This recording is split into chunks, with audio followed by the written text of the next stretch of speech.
Europe in the early 20th century was a tinderbox of tension. Nationalism was on the rise, with nations vying for power and prestige.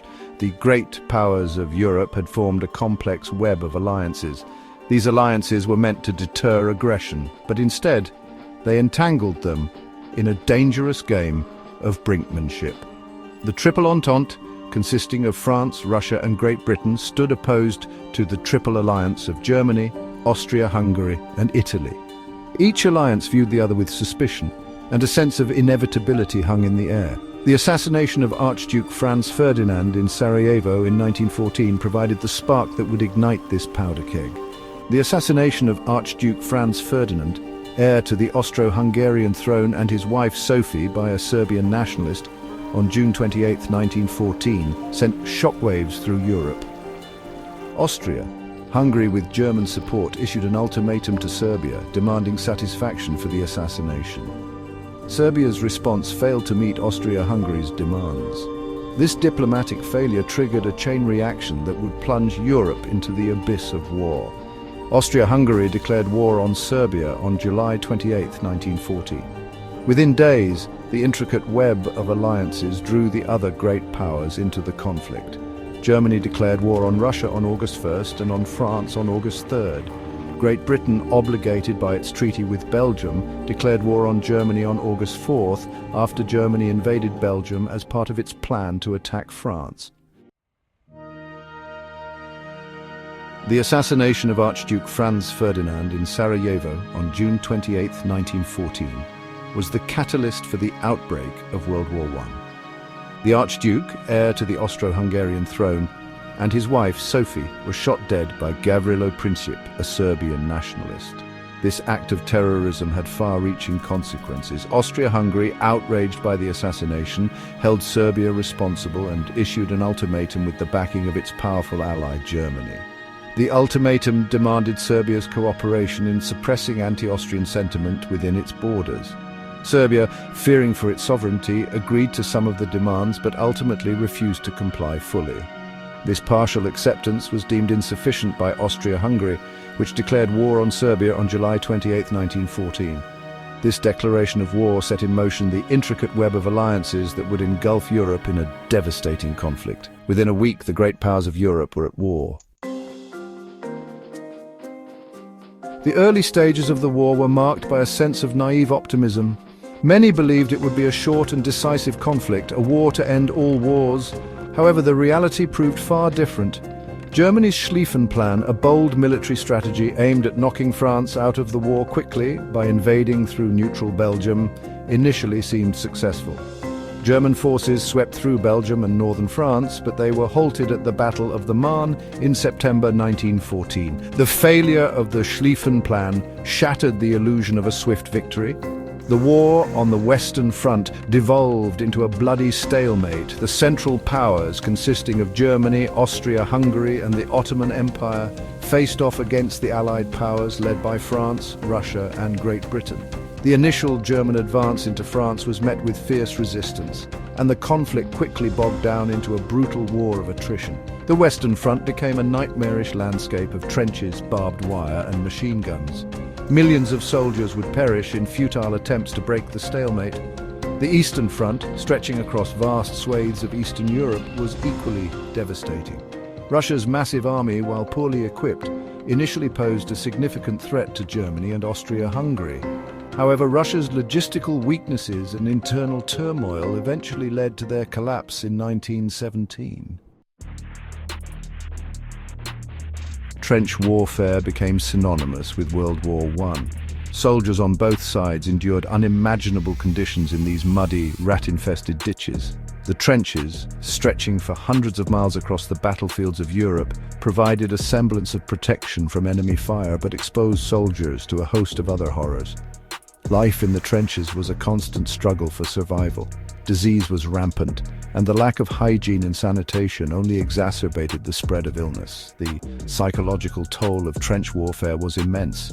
Soldiers faced constant bombardment, the ever-present threat of sniper fire, and the horrors of poison gas attacks. The battles fought in this unforgiving environment were often futile and resulted in staggering casualties. The Battle of the Somme, which raged for over 4 months in 1916, epitomized the brutality of trench warfare. Over 1 million men were killed or wounded in this single battle, with little strategic gain for either side.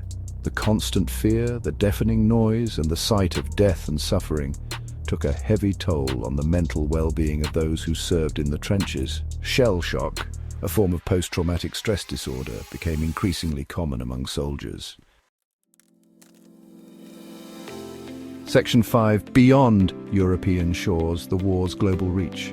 While the Western and Eastern fronts bore witness to the most intense fighting, World War I was a truly global conflict.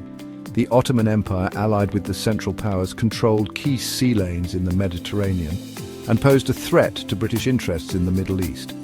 The Gallipoli campaign, launched by the Allies in 1915, aimed to capture the Ottoman capital of Constantinople and secure a supply route to Russia. The campaign proved to be a costly failure for the Allies, resulting in heavy casualties on both sides. The war also spread to Africa and Asia, where European colonial possessions became battlegrounds. In Africa, British, French and German colonial forces clashed in a series of campaigns that often mirrored the brutality of the European fronts. The war had a profound impact on the Middle East. The Ottoman Empire, already weakened by internal strife, was dismantled after the war. The collapse of the Ottoman Empire led to the creation of new nations in the Middle East, but it also sowed the seeds for future conflicts in the region. Section 6. Across the Atlantic, America enters the fray.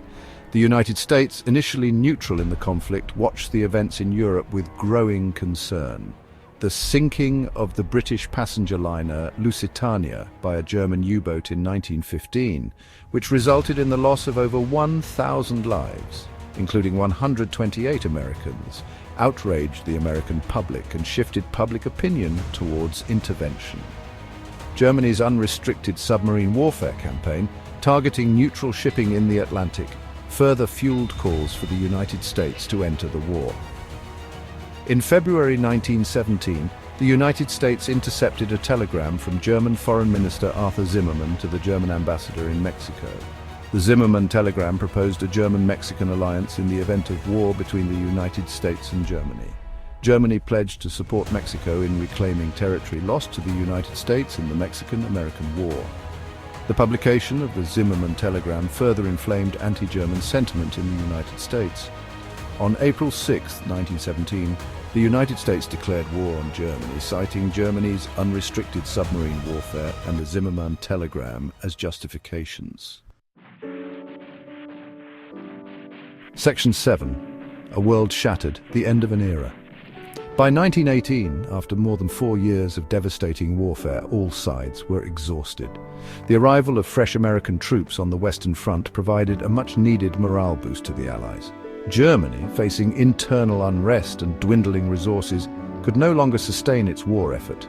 On November 11, 1918, at 11 o'clock in the morning, an armistice agreement was signed between the Allies and Germany in a railway carriage in Compiègne, France.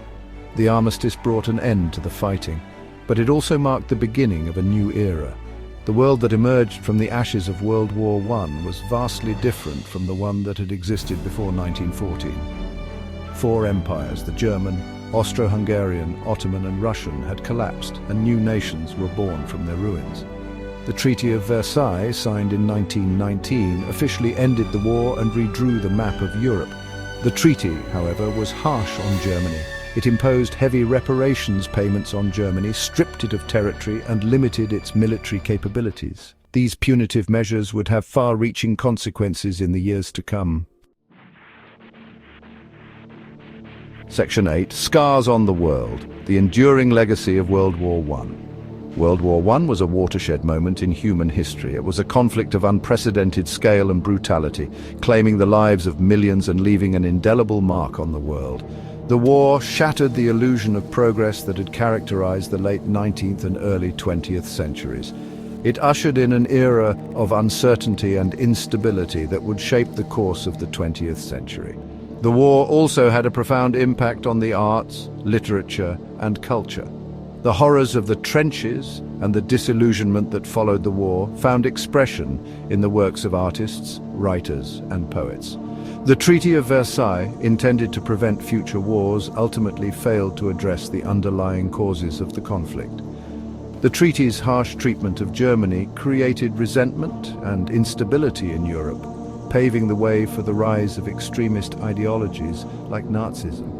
World War I was a tragedy that cast a long shadow over the 20th century. Its legacy continues to shape our world today, serving as a reminder of the devastating consequences of unchecked nationalism, militarism, and the failure of diplomacy. The war also left an enduring legacy of technological innovation.